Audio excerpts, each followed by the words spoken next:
وہ کیفیت کچھ اس طرح کی سی ہے کہ سکون دل کے لیے کچھ تو اہتمام کروں،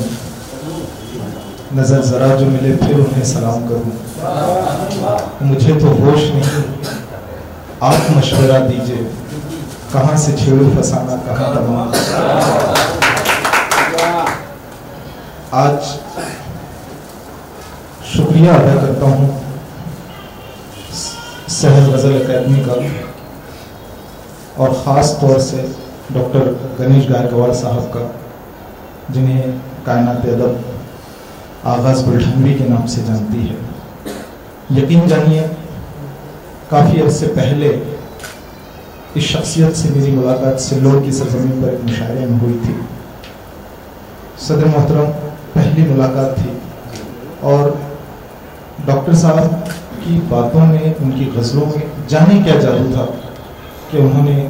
اتنے بڑے مجمع کو باندھ لیا تھا۔ میں سمجھ نہیں پایا تھا کہ کیا سحر تھا، آج پہنچا ہوں تو سمجھ آتا ہے کہ یہ شخصیت کیا ہے۔ اتنی باریک نظر اپنے استادوں کے لیے، اتنا احترام اپنے بزرگوں کے لیے، یہ میں پہلی بار دیکھا۔ ہر چند یہ اعتراف اس لیے بھی ضروری ہے کہ اس دنیا میں ہر کوئی اپنے آپ کو منوانے میں لگا ہے۔ بڑے جگر کے وہ لوگ ہوتے ہیں جو کسی کو مان لیتے ہیں، اور آج سحر اکیڈمی نے یہ کام کیا ہے۔ ہارون ماسٹر صاحب، میں آپ کے تمام ہی گروپ کا شکریہ ادا کروں گا، وہ اس لیے کہ آج آپ نے جس شخصیت کو یہاں صاحب جشن منایا ہے، وہ شخص نہیں ہے، ایک شخصیت ہے۔ ہر چند سپاس نامے میں شاید ہی کوئی پہلو ایسا بچا ہے جس پر ڈاکٹر صاحب نے روشنی نہیں ڈالی ہے۔ ہر پہلو پر روشنی ڈال کر اس نے یہ ثابت کیا ہے کہ ایک انسان ایک فنکار بھی ہے، لیکن جہاں تک میں نے علی جناب ارشد گولنا پوری صاحب کو دیکھا ہوں، اس زمانے میں بڑے کم وہ لوگ ہوتے ہیں جو مخلص ہوتے ہیں، ان میں ایک شخصیت ارشد گولنا پوری صاحب کی ہے۔ صرف ایک اچھا فنکار ہی نہیں بلکہ ایک مخلص انسان۔ آج آپ نے ان کا جشن یہاں منایا ہے کہ مجھے وہ یاد آ رہا ہے، ارشد صاحب یہ فیصلہ بھی اس نے سرعام کر لیا،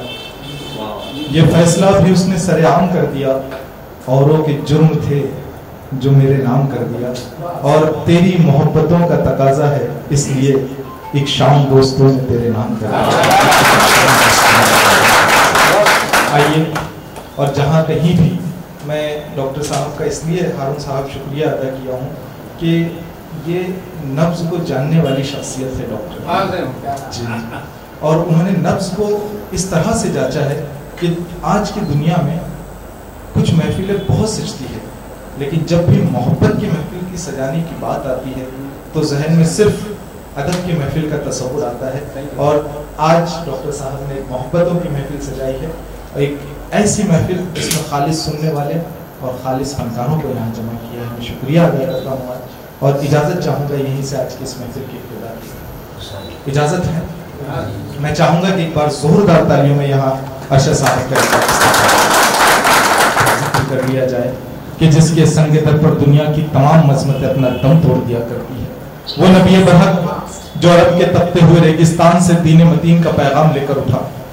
وہ کالی کملی والا جو دین کی دعوت دے کر شام اپنے گھر لوٹا کرتا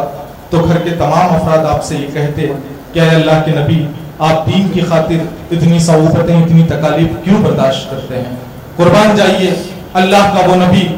اپنے گھر کے تمام افراد سے یہ کہتا کہ ایک روز وہ آئے گا جب میرا لایا ہوا دین دنیا کے ہر کچے اور پکے مکان میں موجود ہوگا۔ اس نبی برحق کے حضور نعت پاک کا نذرانہ عقیدت پیش کرنے کے لیے میں آج اس محفل میں